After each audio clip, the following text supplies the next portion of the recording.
Yesus mengasihi saudara. Dia mau saudara bebas dari dosa. Dia mau saudara bebas daripada kutuk dosa. Dia mau saudara memperoleh satu hidup yang baru, hidup yang berkemenangan, hidup yang berhasil, hidup yang mempermuliakan Tuhan.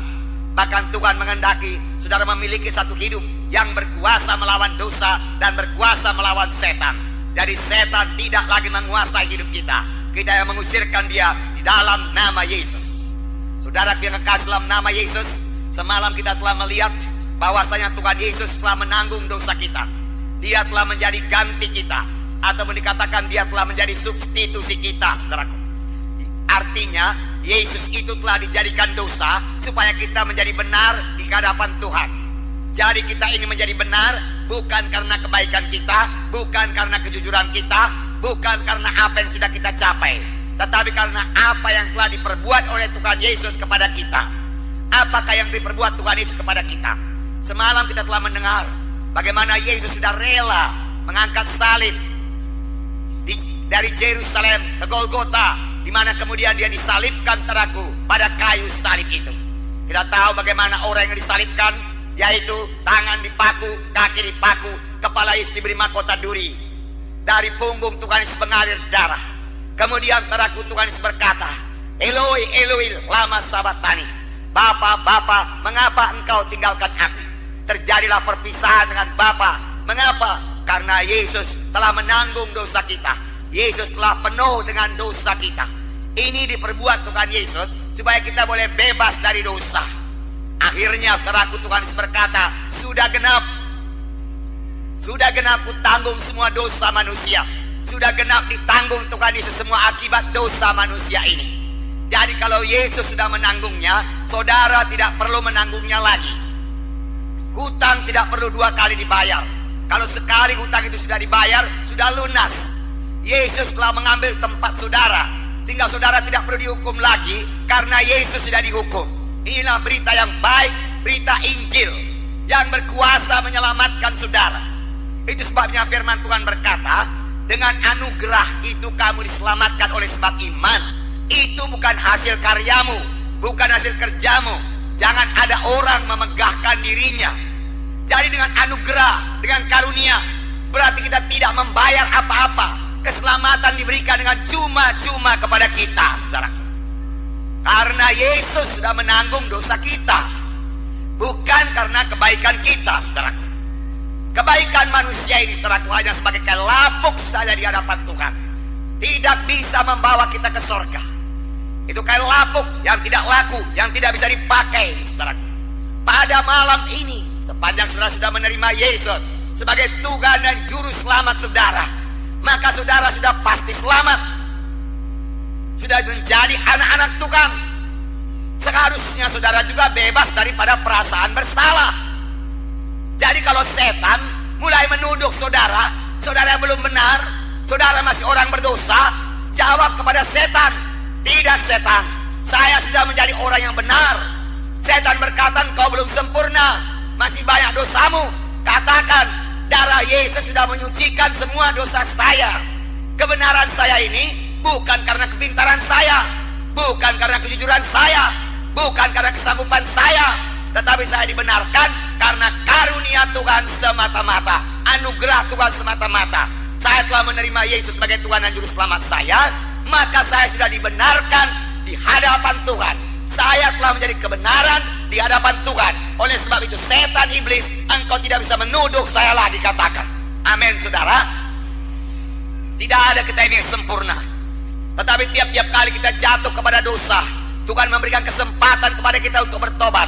Dan kalau kita mengaku dosa kita dan bertobat, maka darah Yesus siap sedia menyucikan lagi dosa kita. Inilah berita yang baik. Darah Yesus berkuasa. Darah Yesus menebus dosa kita. Firman Tuhan berkata, kamu ditebus bukan dengan emas dan perak, bukan, tetapi kamu ditebus dengan darah yang mahal, darah anak domba yang tidak bercacat, tidak bercela, yaitu darah Yesus. Darah Yesuslah yang menebus kita, saudaraku. Dan ini semua sudah selesai dilakukan oleh Tuhan Yesus. Darah Yesus berkuasa untuk menebus dosa semua manusia di dunia ini. Darah Yesus cukup untuk menyucikan bagaimanapun besarnya dosa manusia ini. Boleh jadi saudara bertanya, kalau darah Yesus cukup untuk menyucikan semua dosa dari semua manusia di dunia ini, bisakah semua manusia itu selamat? Bisa, saudaraku. Tetapi mereka tidak otomatis selamat. Untuk selamat ada bagian kita. Dan Tuhan Yesus tidak pernah memaksa kita. Apakah bagian kita? Seperti saya ceritakan semalam, bagian kita yaitu bertobat. Kita berbalik, kita meninggalkan dosa, lalu bertobat, saudaraku, kembali kepada Tuhan, maka darah Yesus menyucikan kita. Kemudian kita menerima Yesus sebagai Tuhan dan Juru Selamat kita. Kita mengaku, Tuhan Yesus, aku tidak sanggup menyelamatkan diriku. Oleh sebab itu Tuhan, ku terima Engkau sebagai Tuhan dan Juru Selamatku. Marilah Tuhan Yesus masuk dalam hatiku, tinggal dalam hatiku. Dan Yesus akan tinggal dalam saudara dengan rohnya. Dari luar biasa anugerah Tuhan diberikan Tuhan kepada saudara. Inilah keselamatan jiwa. Sepanjang saudara semalam, saudaraku, sudah menerima Yesus sebagai Tuhan dan Juru Selamat saudara, maka ada Tuhan Yesus dalam saudara. Dia berdiam dengan rohnya di dalam roh saudara, dalam hati saudara.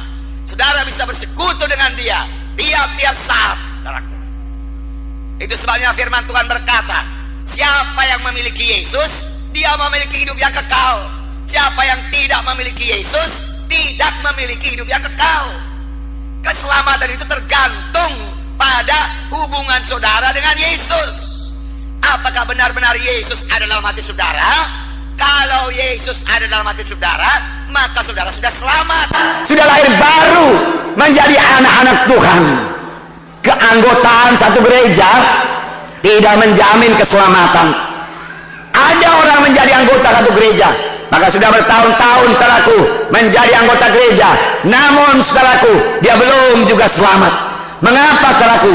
Karena dia belum menerima Yesus sebagai Tuhan dan Juru Selamatnya. Saudara pilkah dalam nama Yesus, puji Tuhan, saudara sudah menerima Yesus sebagai Tuhan dan Juru Selamat saudara. Itu adalah hal yang paling penting dalam hidup ini. Firman Tuhan berkata, apakah untungnya kepada seorang dia beroleh segenap dunia ini, tapi jiwanya binasa? Apa untungnya? Sia-sia belaka, saudaraku, sia-sia. Walaupun kita hidup dengan umur yang panjang di dunia ini, tetapi setelah kita meninggalkan dunia ini, kita masuk dalam kekekalan. Dan kekekalan yang kita masuki itu adalah neraka yang kekal. Sia-sia. Sorga ada, neraka ada.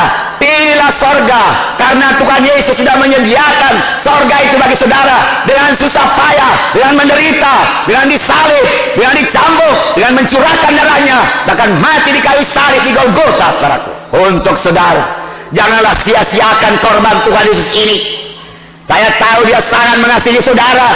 Itu sebabnya kami datang ke kisaran ini memberitakan Injil.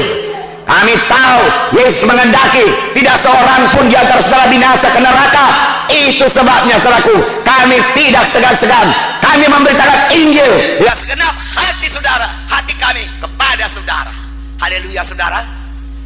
Kami percaya malam ini semua saudara akan diselamatkan Tuhan. Semalam juga rata-rata diselamatkan Tuhan, semua diselamatkan Tuhan. Dan semalam kita juga sudah mendengar bagaimana Yesus menyembuhkan penyakit. Yesus bukan cuma pengampun dosa, dia juga penyembuh. Semalam sudah saya beritakan bahwasanya pertama kali Tuhan itu memperkenalkan dirinya kepada orang Israel, bangsa pilihannya. Dia menyebut dirinya, akulah Jehovah Rafa, akulah Tuhan yang menyembuhkan engkau. Dan kita mengetahui dari firman Tuhan dari Alkitab, 80% pelayanan Tuhan Yesus selama dia berjalan-jalan di bumi ini menyembuhkan penyakit, menyembuhkan penyakit. Dan banyak kali dikatakan dalam Alkitab, ketika Yesus melihat orang banyak itu, tergeraklah hatinya oleh belas kasihan. Lalu dia mengulurkan tangannya dan menyembuhkan mereka itu. Malam ini Tuhan Yesus tidak berubah. Kalau dahulu dia menyelamatkan, malam ini dia menyelamatkan. Kalau dahulu dia mengampuni dosa, malam ini dia mengampuni dosa. Kalau dahulu dia menyembuhkan, malam ini dia masih menyembuhkan. Tidak ada dikatakan dalam Alkitab, sekarang tidak lagi kesembuhan, mujizat sudah berhenti, tidak ada tertulis. Bahkan sebaliknya saudaraku, di dalam Yohanes 14 ayat 12 dikatakan, Yesus berkata kepada murid-muridnya, pekerjaan-pekerjaan yang aku kerjakan akan kamu kerjakan. Bahkan pekerjaan yang lebih besar daripada ini akan kamu kerjakan, sebab aku pergi kepada Bapa. Yesus pergi kepada Bapa, tetapi Yesus tidak mau. Yesus tidak mau mujizatnya berhenti. Yesus mau mujizatnya berlangsung terus. Yesus mau kesembuhan berlangsung terus. Yesus mau keselamatan berlangsung terus. Siapakah yang dipakai Tuhan untuk melangsungkan pekerjaan Tuhan ini, melaksanakan pekerjaan Tuhan ini? Tidak lain daripada gerejanya, yaitu anggota tubuhnya. Di dalam gereja itu Tuhan telah menyediakan penginjil-penginjil, hamba-hambanya, rasul-rasulnya, nabi-nabinya, saudaraku, guru-guru Injil, penginjil-penginjil, saudaraku. Saudaraku, semua itu untuk melengkapi tubuh Kristus, yaitu melengkapi saudara dan saya. Karena sepanjang saudara sudah menerima Tuhan Yesus sebagai Tuhan dan Juru Selamat saudara, berarti saudara sudah selamat, sudah menjadi anak-anak Tuhan, sekaligus menjadi anggota tubuh Kristus. Dan dalam Alkitab itulah gereja. Jadi gereja dalam Alkitab, saudaraku, saudara, bukanlah bangunannya, tetapi orangnya yang lahir baru, di mana tiap-tiap orang memiliki Yesus dalam hatinya. Inilah gereja yang hidup, anggota tubuh Kristus, saudaraku. Puji Tuhan, saudara. Saudaraku yang kasih dalam nama Tuhan Yesus, kita akan membaca satu cerita lagi pada hari ini dalam Markus pasal 5. Dan semua kita menerima keselamatan, kita menerima kesembuhan, kita menerima kelepasan. Bahkan malam ini juga kita terima sepenuhnya berkat Tuhan, yaitu baptisan Roh Kudus. Maukah saudara menerimanya, saudara-saudara? Hidup saudara tidak mungkin sama lagi, saudara. Tuhan Yesus pasti mengobatkan hidup saudara. Untuk itulah Yesus datang, supaya hidup saudara betul-betul berubah bertambah baik. Pekerjaan setan berhenti dalam hidup saudara dan keluarga saudara. Dia tidak sembarangan, dia tidak seenaknya lagi menempelkan penyakit kepada kita. Kapan dia mulai menempelkan penyakit kepada kita, kita bisa melawan dia dalam nama Yesus. Setan, tidak bisa engkau menaruhkan penyakit dalam tubuh saya. Keluar engkau dalam nama Yesus. Saya ini anggota tubuh Kristus, saya anak Tuhan. Katakan, saya punya kuasa mengusirmu dalam nama Yesus. Katakan, saudaraku. Memang firman Tuhan menyuruh kita mengusir setan di dalam nama Yesus. Mudah-mudahan nanti ada waktu bagi saya menerangkannya kepada saudara. Kalaupun tidak ada waktu saya, saudara masih bisa mengikuti mulai hari Senin yang akan datang dengan gratis, saudara. Supaya saudara mempunyai dasar yang teguh dalam firman Tuhan ini, dan tidak mudah diombang-ambingkan oleh angin pengajaran apapun lagi. Hingga saudara berteguh dalam keselamatan dan boleh membawa famili-famili saudara yang lain, keluarga saudara yang lain kepada keselamatan sebagaimana yang sudah saudara alami, saudaraku. Puji Tuhan. Kami akan mulai mengadakannya, saudaraku, di Gereja Kemenangan Iman Indonesia yang di kisaran ini diadakan di sebuah rumah di Jalan Diponegoro nomor 331. Saudaraku yang kekasih dalam nama, saya membacakannya kepada saudara. Markus pasal 5 ayat 25 mulai. Adalah di situ seorang perempuan yang sudah 12 tahun lamanya menderita pendarahan. Ia telah berulang-ulang diobati oleh berbagai tabib, sehingga telah dihabiskannya semua yang ada padanya, namun sama sekali tidak ada faedahnya. Malah sebaliknya keadaannya makin memburuk. Dia sudah mendengar berita-berita tentang Yesus. Maka di tengah-tengah orang banyak itu ia mendekati Yesus dari belakang dan menjamah jubahnya, sebab katanya, asal ku jamah saja jubahnya, aku akan sembuh. Seketika itu juga berhentilah pendarahannya, dan ia merasa bahwa badannya sudah sembuh dari penyakitnya. Pada ketika itu juga Yesus mengetahui bahwa ada tenaga yang keluar dari dirinya. Lalu ia berpaling di tengah orang banyak dan bertanya, siapa yang menjamah jubahku? Murid-muridnya menjawab, engkau melihat bagaimana orang-orang ini berdesak-desakan dekatmu, dan engkau bertanya, siapa yang menjamah aku? Lalu ia memandang sekelilingnya untuk melihat siapa yang telah melakukan hal itu. Perempuan itu yang menjadi takut dan gemetar ketika mengetahui apa yang telah terjadi atas dirinya, tampil dan tersungkur di depan Yesus, dan dengan tulus memberitahukan segala sesuatu kepadanya. Maka katanya kepada perempuan itu, hai anakku, imanmu telah menyelamatkan engkau. Pergilah dengan selamat dan sembuhlah dari penyakitmu. Hai anakku, imanmu telah menyelamatkan engkau. Imanmu telah menyembuhkan engkau. Pergilah dengan selamat, tetaplah sembuh daripada penyakitmu itu. Tuhan Yesus tidak berkata, hai anakku, kuasaku telah menyembuhkan engkau. Tidak. Tuhan Yesus berkata, imanmu telah menyembuhkan engkau.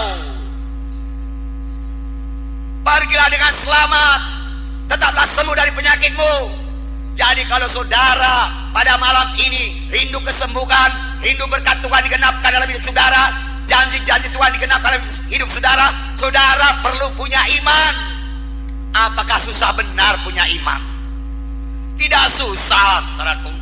Kalau susah sekali punya iman, Tuhan itu tidak adil, saudaraku.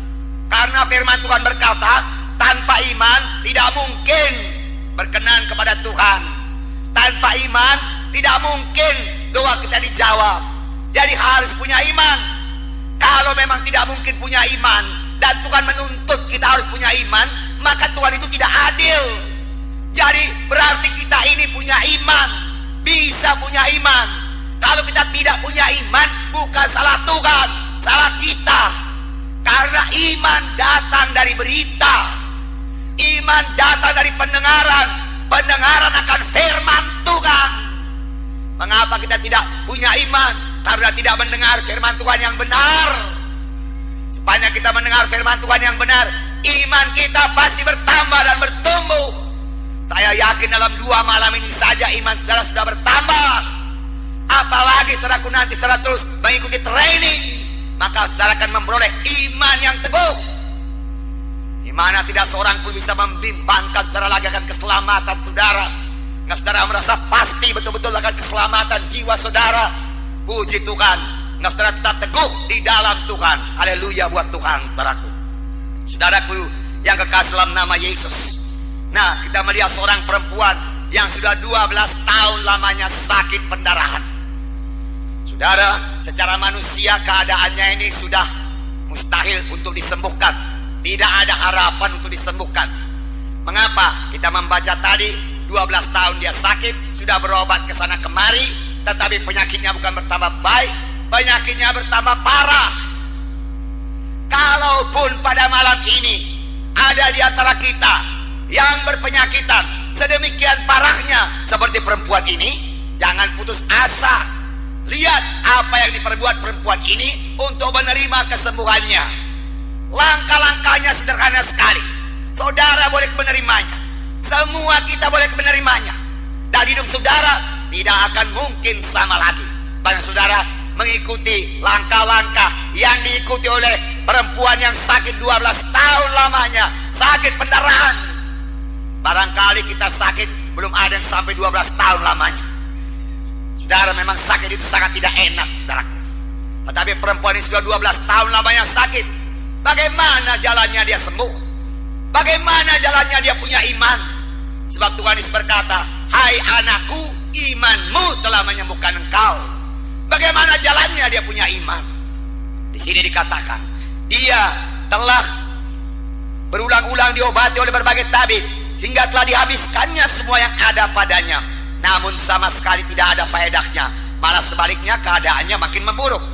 Lihatlah yang pertama. Dia sudah mendengar berita-berita tentang Yesus. Maka di tengah-tengah orang banyak itu yang mendekati Yesus dari belakang dan menjamah jubahnya. Sebab katanya, asal ku jamah saja jubahnya, aku akan sembuh. Langkah yang pertama menuju kesembuhan, yaitu perempuan ini mendengar berita-berita tentang Yesus. Berita-berita tentang Yesus. Bukan berita-berita tentang gereja, bukan berita-berita tentang dogma, bukan berita-berita tentang acara-acara gereja, bukan berita tentang doktrin-doktrin, bukan berita tentang teologi-teologi yang pelik-pelik. Tidak. Dia mendengar berita-berita tentang Yesus. Bagaimanakah berita-berita tentang Yesus? Ini yang kita baca, ini Markus pasal 5. Dalam Markus pasal 1 dikatakan, seorang yang sakit kusta berseru kepada Yesus. Dan dia berkata, oh Yesus anak Daud, kalau engkau mau, engkau sanggup menyembuhkan aku. Kalau engkau mau. Dia tidak bimbang akan kesanggupan Tuhan Yesus. Banyak orang sakit demikian. Kepada Tuhan tidak ada mustahil. Tetapi yang dia bimbangkan, apakah Yesus mau menyembuhkan dia apa tidak. Lalu saudaraku, Yesus saudaraku tergerak hatinya oleh belas kasihan dan segera mengkoreksi teologi daripada orang yang sakit kusta ini. Yesus berkata, aku mau menyembuhkan engkau. Aku mau menyembuhkan engkau. Untuk itulah aku datang. Lalu tergeraklah hati 11 kasihan. Dia mengulurkan tangannya dan menjamah orang sakit kusta itu. Dan orang itu pun sembuh. Ini Markus pasal 1. Inilah yang diceritakan orang kepada perempuan ini. Dia mendengar berita-berita tentang Yesus, menumbuhkan imannya. Nah sebaliknya, berita-berita yang salah mematikan iman.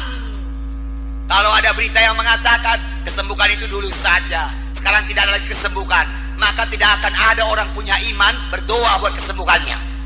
Sayang, banyak berita-berita seperti itu.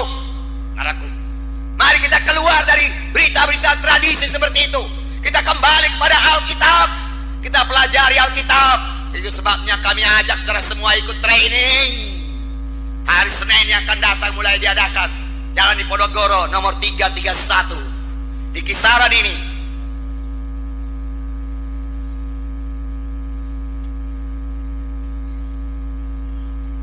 Nah saudaraku,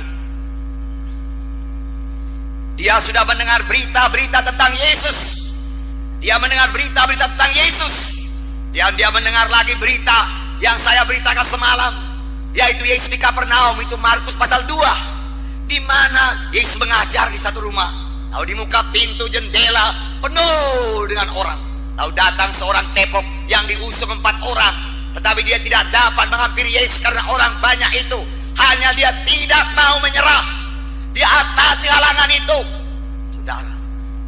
saudara, dia panjat dinding, dia naik ke loteng, dia buka loteng, lalu diulurkan ke bawah. Dan Yesus berkata, hai anakku, dosamu sudah diampuni. Alangkah manisnya perkataan ini. Jangan seorang pun kita pulang pada malam ini tanpa menerima suara Tuhan yang berkata, hai anakku, dosamu sudah diampuni. Karena semua kita ini orang berdosa, saudaraku. Tidak seorang pun orang benar di hadapan Tuhan. Tetapi setelah kita menerima sebagai Tuhan dan Juru Selamat kita, maka kita menjadi orang benar di hadapan Tuhan.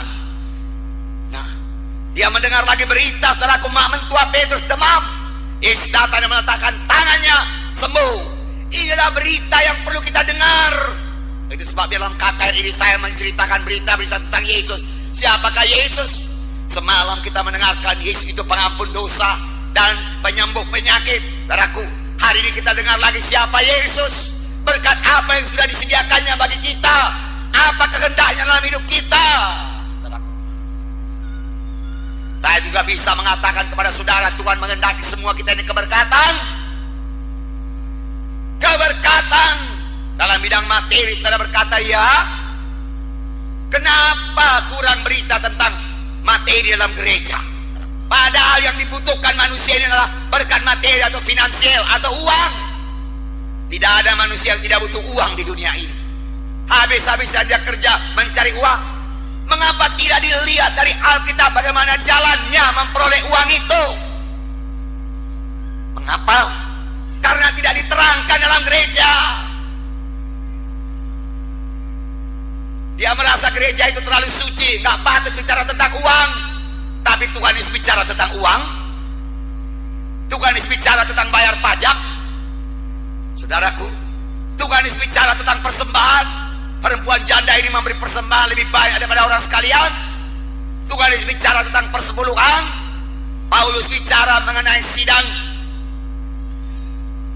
Efesus, saudaraku, yang mau sidang Filipi yang berkorban, memberi pemberian yang banyak pada penginjilan. Setelah sidang Filipi memberikan pemberian yang banyak berupa uang, saudaraku, kepada Paulus untuk penginjilan, maka Paulus menulis surat kepada Filipi, dikatakan Allahku akan mencukupkan segala kebutuhanmu dengan kelimpahannya dari surga. Yesus datang supaya kita beroleh hidup yang berkelimpahan, saudaraku. Ini berita-berita tentang Yesus, dan ini menumbuhkan iman. Lalu perempuan ini tahu pasti bahwa saja Tuhan mau menyembuhkan dia. Tahu dengan pasti bahwasanya Tuhan mau menyembuhkan dia, maka kunci yang pertama bagi saudara malam ini untuk menerima kesembuhan dari Tuhan, saudara harus tahu dengan pasti, tidak bimbang sedikit pun, bahwasanya Tuhan mau menyembuhkan saudara. Adalah kehendak Tuhan saudara sehat. Dapat saudara? Kunci yang pertama. Percayakah saudara? Percaya saudaraku? Katakan beserta dengan saya. Apa yang saya ucapkan. Saya percaya Tuhan Yesus menghendaki saya sehat. Saya percaya penuh. Saya tidak bimbang lagi. Yesus mau dan sanggup menyembuhkan saya. Nah, itu kunci yang pertama.